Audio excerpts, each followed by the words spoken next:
RS Praveen के इस्तीफे के बाद आकाश आनंद का बड़ा बयान। चंद्रशेखर आजाद रावण के प्रति प्रकट की हमदर्दी। नमस्कार, मैं अनुज कुमार, आप देख रहे हैं जनपथ लाइव और इस वक्त आपके सामने लेकर हाजिर हूं एक बहुत ही महत्वपूर्ण मुद्दा। जिस तरीके से बात निकल कर आई तेलंगाना से, तेलंगाना में जहां बहुजन समाज पार्टी और बीआरएस के गठबंधन को लेकर तमाम खबरें सोशल मीडिया के माध्यम से बहुजन समाज के तमाम लोगों को मिली, उसके बाद वो लोग जो पहले चंद्रशेखर जिस तरीके से केसीआर से मिलने गए थे और चंद्रशेखर आजाद रावण को संविधान विरोधी बताया गया था, क्योंकि केसीआर जो बीआरएस के प्रमुख हैं उन्होंने कहा था कि संविधान बदलना चाहिए। और बहुजन समाज पार्टी की तरफ से जब इस तरीके की खबरें निकल कर आई तो बहुत सारे ऐसे लोग थे जो उस पर सवालिया निशान खड़े कर रहे थे। लेकिन जो लोग बहुजन समाज पार्टी को बहुत करीब से जानते हैं, बहुजन समाज पार्टी की रणनीति को जानते हैं,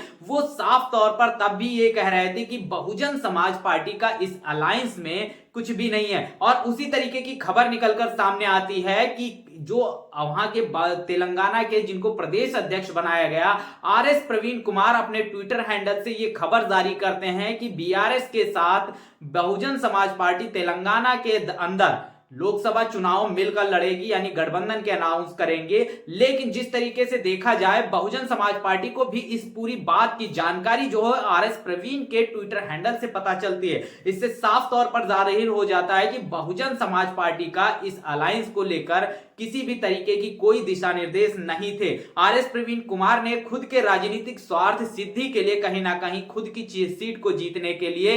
बीआरएस के साथ गठबंधन को लेकर बात निकलकर सामने आती है। ऐसे में अगर देखा जाए बहुजन समाज पार्टी ने बड़ी कार्रवाई करते हुए रामजी गौतम को तेलंगाना भेजते हैं और रामजी गौतम तेलंगाना जाते हैं। उनके आने जाने की तमाम तस्वीरें नजर आती हैं, लेकिन केसीआर के साथ जिस जगह उनकी मुलाकात हुई, क्या बातचीत अंदर हुई, उसकी कोई भी इमेज जो है वो नजर नहीं आती, कोई भी फोटो नजर नहीं आती है। और इससे उस पूरे अलायंस को लेकर भी बड़े सवालिया निशान खड़े हो जाते हैं। लेकिन उसके बाद रामजी गौतम बड़ा ट्वीट कर देते हैं और ट्वीट के साथ ही उनको कह देते हैं कि 2 सीटों को लेकर बातचीत हो जाती है, नगर कुरनूल को लेकर और एक अहमदाबाद की सीट की बात निकल कर आती है। तो ऐसे में जो अहमदाबाद की सीट है वो डमी सीट है और वो एआईएमआईएम के प्रमुख ओवैसी जी की सीट है। और ओवैसी जी की अगर आप शुरुआती राजनीति देखेंगे वो कभी भी बहुजन समाज पार्टी के मुखिया के खिलाफ किसी भी तरीके की अभद्र या किसी भी तरीके की गलत भाषा का प्रयोग नहीं करते हैं। ऐसे में अगर बहुजन समाज पार्टी इस अलायंस में जाती और बहुजन समाज पार्टी वहां से चुनाव लड़ती तो कहीं ना कहीं पूरे देश के अंदर मुस्लिम विरोधी के तौर पे बहुजन समाज पार्टी को साबित करने की एक कोशिश की जा रही थी। और बहुजन समाज पार्टी उस चीज को समझ रही थी और उसने साफ तौर पर इस पूरे अलायंस से मना कर दिया। और वैसे भी वो जो सीट थी वो नगर कर्नूल की जो सीट है वो आरएस प्रवीण को दी जा रही थी। आरएस प्रवीण उसको जीतकर संसद जा रहे थे, लेकिन दूसरी सीट जो एआईएमआईएम की जो प्रमुख सीट थी उस प्रमुख सीट से जो है बसपा का एक कैंडिडेट उतारा जाता और वो हार तो वैसे ही जाता क्योंकि डमी कैंडिडेट होता। लेकिन एक जो छवि बहुजन समाज पार्टी की पूरे देश के अंदर खराब करने की कोशिश जो आरएस प्रवीण और बीआरएस की तरफ से की जा रही थी उसको बसपा सुप्रीमो ने अपनी रणनीति के माध्यम से विफल कर दिया है। और वो दूरदर्शिता जो उन्होंने दिखाई है ये साफ तौर पर नजर आती हुई दिखाई दे। और वैसे भी अगर आप देखेंगे आरएस प्रवीण कुमार शुरुआती दौर से उन्होंने जो कुछ भी राजनीति के अंदर हासिल किया है वो बसपा माननीय कांसीराम साहब का नाम लेकर, बसपा का नाम लेकर और हाथी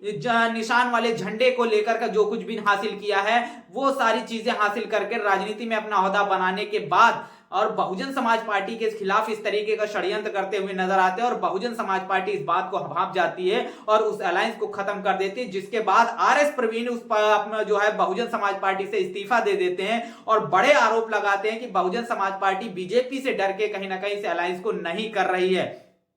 तो साफ तौर पर बता दिया जाए शुरुआती जो दौर से जो बहुजन समाज का जो मिशनरी लोग हैं जो बहुजन समाज पार्टी को कायदे से जानते हैं उनका साफ तौर पर कहना था कि जिस तरीके से संविधान विरोधी जो व्यक्ति है उसके साथ में अलायंस किया जा रहा है इसमें बसपा शामिल नहीं होगी, अलायंस नहीं चलेगा। आरएस प्रवीण खुद की मर्जी से वो अलायंस करते हुए नजर आ रहे थे। वहीं जिस तरीके से देखा जाए इस संविधान विरोधी बात करने वाले केसीआर के साथ अलायंस किया और वो भी मात्र 2 सीटों को लेकर। और इसके साथ ही साथ जो मुस्लिम जो जो प्रमुख सीट थी एआईएमआईएम की जो प्रमुख सीट थी उस पर बहुजन समाज पार्टी असदुद्दीन ओवैसी के खिलाफ खड़ी हो जाए। मुस्लिमों के अंदर यह मैसेज जाता कि बहुजन समाज पार्टी मुस्लिम विरोधी पार्टी है और यह भी बहुजन समाज पार्टी को कभी भी गंवारा नहीं था, इसीलिए इस अलायंस को तोड़ दिया गया। और बात रही जहां भाजपा की बी टीम को, तो अगर विधानसभा चुनाव की आप बात करेंगे, विधानसभा चुनाव में जो है बहुजन समाज पार्टी अकेले चुनाव लड़ रही थी, दमदारी के साथ बीजेपी को टक्कर दे रही थी। अगर वो बीजेपी से डर रही होती तब आरएस प्रवीण कुमार ने ये क्यों नहीं कहा कि वो बीजेपी से डरी हुई पार्टी है, तब तो वो भी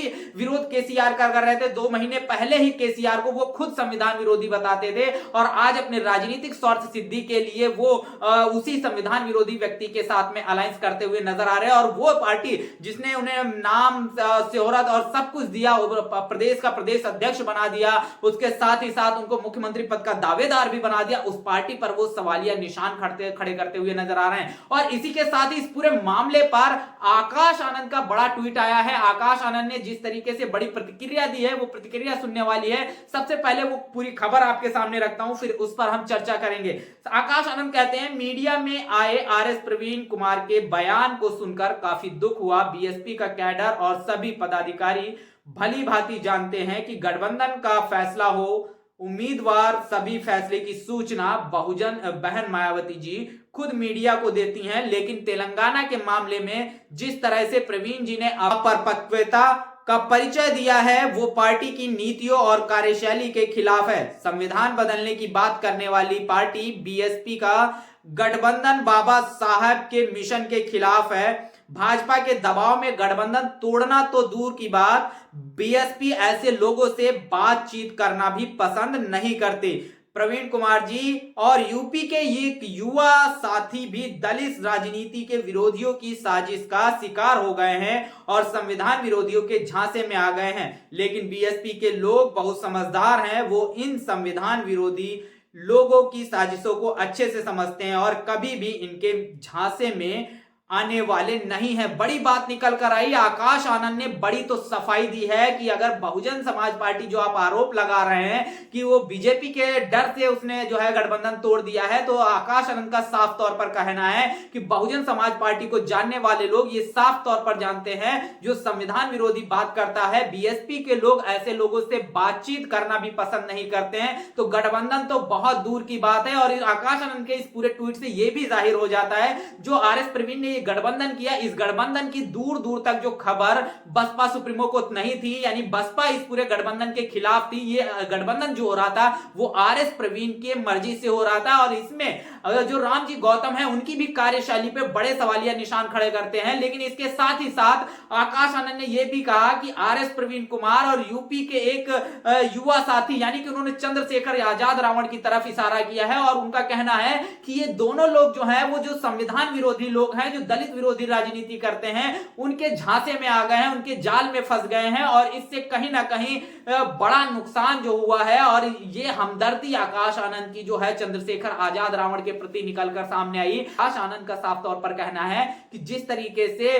लगातार चंद्रशेखर आजाद रावण का संविधान विरोधी, दलित विरोधी राजनीति करने वाले लोगों ने इस्तेमाल किया, चाहे वो अखिलेश यादव हो, जयंत चौधरी हो, दोनों ने लगातार समय समय पर चंद्रशेखर आजाद रावण का इस्तेमाल किया। और उसके बाद चंद्रशेखर आजाद रावण को नगीना से भी एक सीट ना देना कहीं ना कहीं उनकी जातिवादी, दलित विरोधी जो मानसिकता है वो जाहिर होती हुई नजर आती है। और आकाश आनंद ने एक भाई की तरीके से वही हमदर्दी जो है चंद्रशेखर आजाद रावण के प्रति प्रकट की है। किस तरीके से जातिवादी, संविधान विरोधी, दलित विरोधी राजनीति करने वाले लोग हमारे समाज के, हमारे युवाओं को इस्तेमाल कर रहे हैं, उसी की तरफ इशारा करते हुए चंद्रशेखर आजाद रावण के प्रति आकाश आनंद ने बड़ी जो है हमदर्दी प्रकट की है। जिस तरीके से एक भाई एक दूसरे भाई के लिए हमदर्दी प्रकट करता है जब वो किसी गलत लोगों के हाथ में जाता हुआ दिखाई देता है, दिल के अंदर जो दुख और दर्द, जो पीड़ा उत्पन्न होती है, उस पीड़ा को आकाश आनंद ने बखूबी जो है ये अपने इन शब्दों के माध्यम से जाहिर किया है। और इसके साथ ही साथ आकाश आनंद ने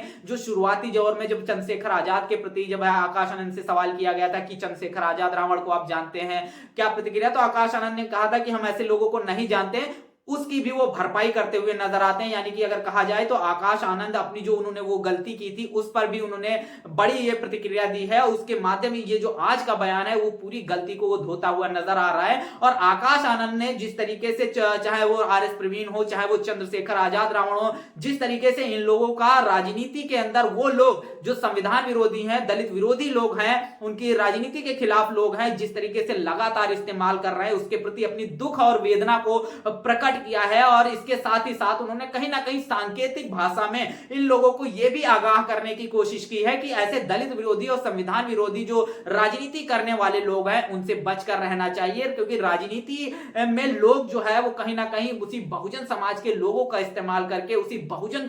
समाज के खिलाफ जो है राजनीति करते हैं, बाद में उसी के खिलाफ तमाम रणनीतियां बनाते हैं। और उसी की तरफ आकाश आनंद ने इशारा किया है, एक भाई की तरह चंद्रशेखर आजाद रावण को एक इशारा किया है। हालांकि चंद्रशेखर आजाद रावण लगातार आकाश आनंद पर हमलावर होते रहते हैं, जिस तरीके से कभी उनको